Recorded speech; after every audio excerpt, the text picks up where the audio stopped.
Hi folks, this is Don Meissner with the North Country Fishing Report. I wanted to talk today a little bit about what you might not be aware of, but so many of the lures that we buy today are actually designed and made in Japan.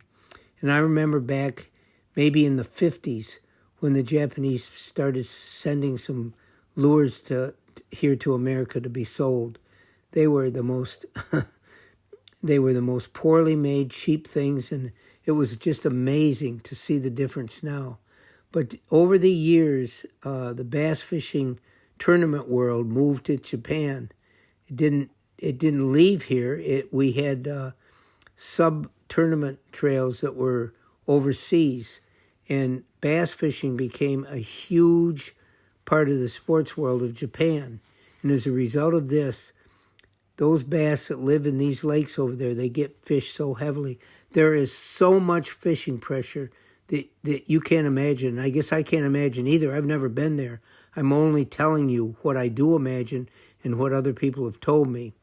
So as a result of this tremendous fishing pressure, and the water in a lot of these waters is probably pretty clear, so the fish can really see the baits. They see everything, and they become so selective. And so the Japanese lure makers, number one, are making some of the finest quality lures. But a lot of the new lures that we see over here, and we see all the tournament guys using, are these lures that are made in Japan. And what sets them apart is, number one, their quality is extraordinary. I guess they figure that because the fish have seen everything, they're going to be so selective that they got to make something that looks so real, these fish are going to hit them. But then that brings up something else when I say they look so real.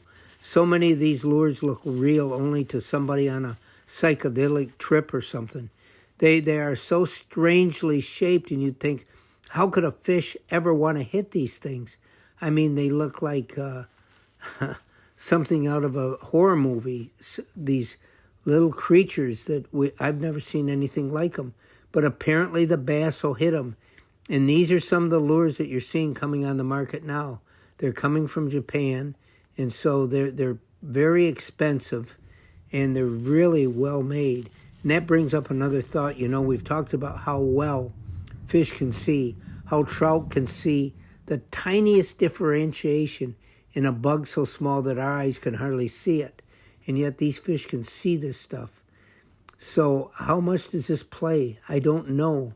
I don't know how much it makes a difference if these fish see an imitation crayfish that has every bump on that crayfish's body that maybe one in real life might have that you couldn't hardly even notice.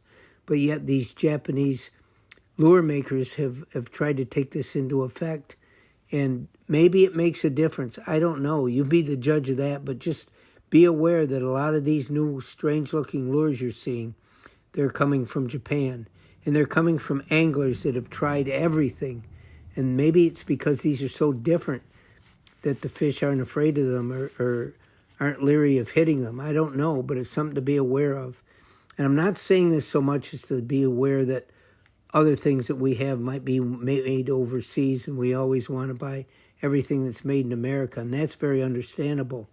But these lures are pretty ingenious and pretty remarkable and what they look like and the quality they put into their lures. Until next time, folks, this is Don Meissner with the North Country Fishing Report.